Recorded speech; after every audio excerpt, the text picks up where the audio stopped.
ریاست انڈیانا کے شہر منسی میں پیدا ہونے والا رچرڈ میکنی ریمبو کی فلمیں دیکھتے ہوئے بڑا ہوا اور اسی کی طرح سخت جان اور طاقتور بن کر دشمنوں کو مارنا چاہتا تھا۔ اس کے اسی عزم اور امریکہ سے والہانہ محبت نے اسے امریکن مرین کور تک پہنچا دیا۔ رچرڈ ایک مضبوط جسم کا مالک تھا اور پیشہ ورانہ عسکری مہارت کی وجہ سے ترقی کرتے ہوئے سارجنٹ بن گیا۔ اس نے امریکی فوج کی طرف سے کئی جنگوں میں شرکت کی۔ رچرڈ اس انتہائی خصوصی چھاپا بردار گروہ کا بھی حصہ تھا جسے بوسنیا کے قاتل ملوسیوچ کو زندہ پکڑنے کے لیے بھیجا گیا تھا۔ تمام بڑی بڑی جنگوں میں شرکت کرنے کی وجہ سے اس میں سخت دلی اور بالخصوص مسلمانوں سے شدید نفرت پیدا ہو چکی تھی۔ یہ نفرت اتنی بڑی کہ ایک دفعہ جوتے کی دکان میں اس نے 2 برقع پوش خواتین کو دیکھا تو ان کی گردنیں توڑنے کا ارادہ کر لیا تھا۔ اسی شدید نفرت کے سبب اس نے منسی میں مسلمانوں کی مسجد میں جمعے کے دن دھماکہ کرنے کا منصوبہ بنایا۔ اس کا منصوبہ تھا کہ وہ سینکڑوں مسلمانوں کو بم سے اڑا کر اپنی گاڑی میں بیٹھے ان کے چیتھڑے اڑتے دیکھے گا، لیکن قدرت کو کچھ اور ہی منظور تھا۔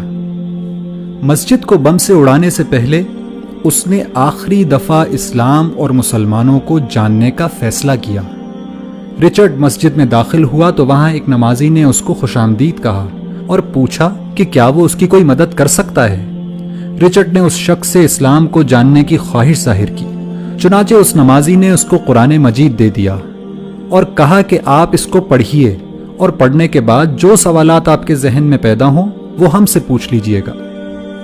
چنانچہ رچرڈ قرآن پڑھتا گیا اور مسجد جا جا کر سوال کرتا رہا، یہاں تک کہ 2 مہینے بعد دنیا نے قرآن کا یہ معجزہ بھی دیکھا کہ وہی شخص جو کل مسجد کو بم سے اڑانے کی تیاری کر رہا تھا آج وہیں کلمہ شہادت پڑھ رہا ہے۔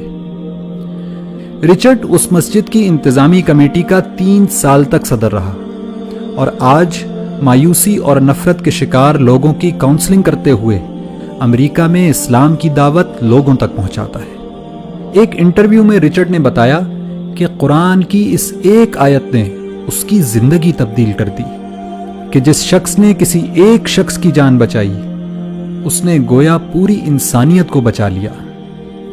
اگر قرآن کی فقط ایک آیت مسلمانوں کے کٹر دشمن کی زندگی تبدیل کر سکتی ہے تو پورا قرآن کیا کچھ انقلاب برپا کر سکتا ہے۔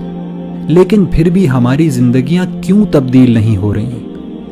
اس کی وجہ صرف ایک ہے کہ رچرڈ نے قرآن کو پڑھا اور سمجھا، لیکن ہم قرآن کو صرف پڑھتے ہیں، سمجھتے نہیں، ورنہ یہ ممکن ہی نہیں کہ رچرڈ کی طرح ہماری زندگیاں بھی تبدیل نہ ہوں۔